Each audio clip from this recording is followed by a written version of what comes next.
Hi students, ഇന്ന് ക്ലാസ്സിൽ discuss ചെയ്തത് രണ്ട് പ്രോബ്ലമാണ്. നമ്മുടെ ഇൻകം ടാക്സിലെ PGBP profits and gains of business of പ്രൊഫഷനുള്ള റിവിഷണൽ പ്രോബ്ലം 4ഉം 6ഉമാണ് ക്ലാസ്സിൽ ഡിസ്കസ് ചെയ്ത്. നിങ്ങളുടെ ടെക്സ്റ്റ് ബുക്കിൽ പേജ് 185ഉം 187ആണ് ക്വസ്റ്റ്യൻ ഉള്ളത്. അപ്പോൾ നിങ്ങൾ ക്വസ്റ്റ്യൻ നോട്ട്ബുക്കിൽ എഴുതിയെടുത്തില്ലെങ്കിലും വിരോധമില്ല. പേജ് നമ്പർ 185 എന്ന് എഴുതുക, ക്വസ്റ്റ്യൻ നമ്പർ RP4 എന്ന് എഴുതുക, എന്നിട്ട് ഇതിൻ്റെ ആൻസർ എഴുതുക. അപ്പോൾ നമുക്ക് ഈ ക്വസ്റ്റ്യൻ നോക്കാം. The P&L account of mister Mahesh showed a net profit of 1,30,000 after the following debit and credit. അതായത് മഹേഷിൻ്റെ P&L അക്കൗണ്ടിൽ നെറ്റ് പ്രോഫിറ്റ് 1,30,000 ആണ് കാണിക്കുന്നത്. എങ്ങനെയാണ് കാണിക്കുന്നത്? ആഫ്റ്റർ, വളരെ ഇമ്പോർട്ടൻ്റ് ആണ് ആ ടേം. ഡെബിറ്റും ക്രെഡിറ്റും ഒക്കെ P&L അക്കൗണ്ടിൽ ഇൻക്ലൂഡ് ചെയ്തതിന് ശേഷമുള്ള നെറ്റ് പ്രോഫിറ്റ് ആണ് 1,30,000. അപ്പോൾ ഈ താഴെ പറഞ്ഞിരിക്കുന്ന ഡെബിറ്റ്സ് എന്നുള്ള ഐറ്റംസും ക്രെഡിറ്റ് എന്നുള്ള ഐറ്റംസും ഒക്കെ ഈ മഹേഷിൻ്റെ P&L അക്കൗണ്ടിൽ ഇൻക്ലൂഡ് ചെയ്തിട്ടുണ്ട്. അപ്പോൾ ഇൻഅഡ്മിസിബിൾ ആയിട്ടുള്ള എക്സ്പെൻസ് ഉണ്ടെങ്കിൽ അതൊക്കെ ആഡ് ചെയ്യണമെന്നും ഇൻഅഡ്മിസിബിൾ ഇൻകം ഉണ്ടെങ്കിൽ അതൊക്കെ ലെസ് ചെയ്യണമെന്നും നമുക്കറിയാം. നമ്മളൊരു ഫോർമാറ്റ് മുമ്പ് പഠിച്ചു വെച്ചിട്ടുണ്ട്. Net profit as per P&L account add inadmissible expenses less inadmissible income, അതുപോലെ ലെസ് അഡ്മിസിബിൾ എക്സ്പെൻസും ആഡ് അഡ്മിസിബിൾ ഇൻകം എന്നുള്ളൊരു ഫോർമാറ്റ് പഠിച്ചിട്ടുണ്ട്. അത് പ്രകാരം നമുക്ക് നോക്കാം. അപ്പോൾ ഓരോ ഐറ്റം നോക്കാം. Advertising in souvenir of a political party 10,000 രൂപയാണ്. നമുക്കറിയാം പൊളിറ്റിക്കൽ പാർട്ടിയുടെ സുവനീറിൽ അഡ്വർടൈസ്മെൻറ്റ് കൊടുത്താൽ ബിസിനസ്സിൻ്റെ എക്സ്പെൻസ് ആയിട്ട് കാണിക്കാൻ പറ്റില്ല, ഇൻഅഡ്മിസിബിൾ എക്സ്പെൻസ് ആണ്. അപ്പോൾ നമ്മളത് ആഡ് ചെയ്യേണ്ട ഐറ്റാണ്. രണ്ടാമത്തെ purchase of patent rights on 1 May 2017. ഒരു പേറ്റൻറ്റിൻ്റെ ആയാലും ക്യാപിറ്റൽ നേച്ചറുള്ള അസറ്റിൻ്റെ ആയാലും ആ ക്യാപിറ്റൽ നേച്ചറുള്ള എക്സ്പെൻസ് ഒന്നും നമ്മൾ P&L അക്കൗണ്ടിൽ കാണിക്കാൻ പാടില്ല. അതിൻ്റെ ഡിപ്രീസിയേഷൻ മാത്രമേ കാണിക്കാൻ പാടുള്ളൂ.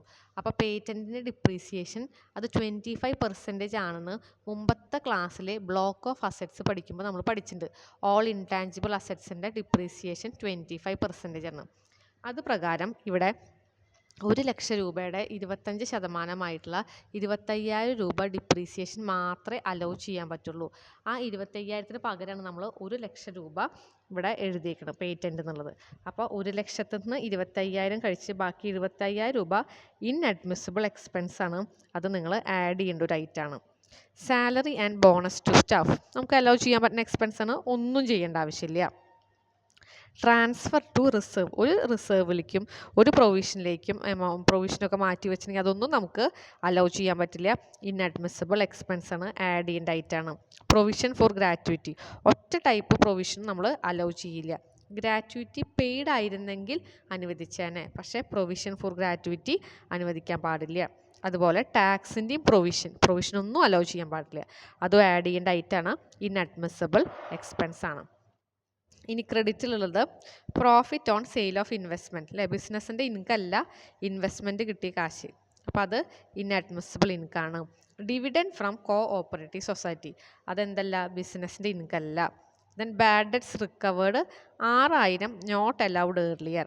ബാഡ് ഡെറ്റ്സ് റിക്കവേർഡ് എന്ന് പറഞ്ഞിട്ട് 16,000 തന്നേക്കണം. പ്രത്യേകിച്ച് ഒന്നും പറഞ്ഞിട്ടില്ലെങ്കിൽ നമുക്ക് ഫുൾ എമൗണ്ടും അലൗ ചെയ്തതായിരുന്നു എന്ന് വിചാരിച്ചിട്ട് നമുക്ക് 16,000 അഡ്മിസിബിൾ ഇൻകം ആയിട്ട് കാണിക്കാമായിരുന്നു. പക്ഷെ പ്രത്യേകം ഇവിടെ പറയുന്നുണ്ട് 6,000 രൂപ അലൗ ചെയ്യാത്ത കാശാണെന്ന്. അപ്പോൾ അത് നമ്മൾ ലെസ് ചെയ്യേണ്ട ഐറ്റാണ്, ഇൻഅഡ്മിസിബിൾ ഇൻകം ആണ്. ഇനി നമുക്ക് ഈ പ്രോബ്ലം സോൾവ് ചെയ്ത് നോക്കാം. സൊല്യൂഷൻ എഴുതുക. നിങ്ങൾ computation of business income table വരയ്ക്കുക. ഇന്നർ കോളം വേണം, ഔട്ടർ കോളം വേണം. Net profit as per P&L account 1,30,000 രൂപ ഔട്ടർ കോളത്തിൽ എഴുതി. ആഡ് ഇൻഅഡ്മിസിബിൾ എക്സ്പെൻസ് അല്ലെങ്കിൽ ഡിസ്അലൗഡ് എക്സ്പെൻസ് എന്ന് എഴുതുക. എന്നിട്ട് ഡെബിറ്റിലുള്ള ഏതൊക്കെ inadmissible, advertisement 10,000, patent 25,000, transfer to reserve 10,000, provision for gratuity 60,000, tax provision 12,000. ഇതാണ് എക്സ്പെൻസുകൾ. ഇതൊക്കെ ഇന്നർ കോളത്തിൽ എഴുതണം, ആഡ് ചെയ്യണം, ഔട്ടർ കോളത്തേക്ക് ഇടണം, രണ്ടും കൂടി കൂട്ടണം. ഇനി ഡിസ്അലൗഡ് ഇൻകംസ് ഏതൊക്കെയാണ്? Profit on sale of investment disallowed income ആണ്. ഡിവിഡൻറ്റ് അലോ ചെയ്യാൻ പറ്റില്ല. ബാഡ് ഡെറ്റ്സ് റിക്കവേർഡിൽ 6,000 മാത്രം ഡിസ്അലൗഡ്. അപ്പോൾ അത് ഇന്നർ കോളത്തിൽ എഴുതി ആഡ് ചെയ്ത് ഔട്ടർ കോളത്തേക്ക് ഇട്ടു. അപ്പോൾ നിങ്ങൾക്ക് ബിസിനസ്സിൻ്റെ മാത്രമായിട്ടുള്ള ഇൻകം 2,57,000 കിട്ടും. ഒരു വർക്കിംഗ് നോട്ടിലൊരു കാര്യം എഴുതിയിട്ടുണ്ട്. Provision for gratuity is disallowed but gratuity paid is allowed. Gratuity pay ചെയ്തതാണെങ്കിൽ നമുക്ക് അലോ ചെയ്യാമായിരുന്നു. അടുത്ത് നെറ്റ് പ്രോഫിറ്റ്. അടുത്ത ക്വസ്റ്റ്യൻ ആണ് net profit after charging the following expenses 3,72,000. അതായത് P&L അക്കൗണ്ടിൽ ഇത്ര ഇൻകം കിട്ടിയിട്ടുണ്ട്. ഇനി അത് ഏതൊക്കെ ഐറ്റമാണ് ഇൻഅഡ്മിസിബിൾ അഡ്മിസിബിൾ നോക്കാം. ആഫ്റ്റർ ചാർജിങ് ആണ്. അപ്പോൾ ഇതൊക്കെ P&L അക്കൗണ്ട് വന്നിട്ടുണ്ടായിരുന്ന ഐറ്റംസ് ആയിരുന്നു. അപ്പോൾ അതിൽ ഇൻഅഡ്മിസിബിൾ എക്സ്പെൻസ് ആഡ് ചെയ്യണം, ഇൻഅഡ്മിസിബിൾ ഇൻകം ലെസ് ചെയ്യണം. അഡ്മിസിബിൾ എക്സ്പെൻസ് ലെസ് ചെയ്യണം, അഡ്മിസിബിൾ ഇൻകം ആഡ് ചെയ്യണം. ഫോർമാറ്റ് പഠിച്ചത് ഓർത്ത് വയ്ക്കുക. Contribution to unrecognised provident fund. Provident ഫണ്ടിലേക്ക് അൺറെക്കഗ്നൈസ്ഡ് പ്രൊവിഡൻറ്റ് ഫണ്ട് അലോ ചെയ്യാൻ പറ്റില്ല, ഡിസ്അലൗഡ് എക്സ്പെൻസ് ആണ്. അപ്പോൾ അത് ആഡ് ചെയ്യേണ്ട ഐറ്റാണ്. അഡ്വർടൈസ്മെൻറ്റ് എക്സ്പെൻസ് 16,000 എന്നാണ് മൊത്തം എമൗണ്ട്. ബ്രാക്കറ്റിൽ എഴുതിയിട്ടുണ്ട് including advertisement 4,000 in souvenir of political party. Political പാർട്ടിയുടെ സൊവനീറിൽ കൊടുത്ത് ഒരിക്കലും അലൗ ചെയ്യാൻ പറ്റില്ല. അപ്പോൾ 4,000 രൂപ നമ്മൾ ആഡ് ചെയ്യേണ്ട ഇൻഅഡ്മിസിബിൾ എക്സ്പെൻസ് ആണ്. പ്രൊവിഷൻ ഫോർ എക്സൈസ് ഡ്യൂട്ടി, ഒരു പ്രൊവിഷനും അനുവദിക്കാൻ പറ്റില്ല, ആഡ് ചെയ്യേണ്ട ഐറ്റാണ്. ദെൻ ഹോളിഡേ എക്സ്പെൻസസ്, അതായത് എംപ്ലോയീസിനെ നമ്മൾ ടൂർ പോകാനൊക്കെ സ്ഥാപനങ്ങൾ കാശ് കൊടുക്കുന്നുണ്ട്. അപ്പോൾ സ്ഥാപനത്തിൻ്റെ ഹോളിഡേ ഹോം ആണെങ്കിൽ അവിടെ വരുന്ന ചിലവുകളൊക്കെ നമുക്ക് അനുവദിക്കാം. അഡ്മിസിബിൾ എക്സ്പെൻസ് ആണ്, ഒന്നും ഒരു ട്രീറ്റ്മെൻറ്റും ചെയ്യേണ്ട ആവശ്യമില്ല.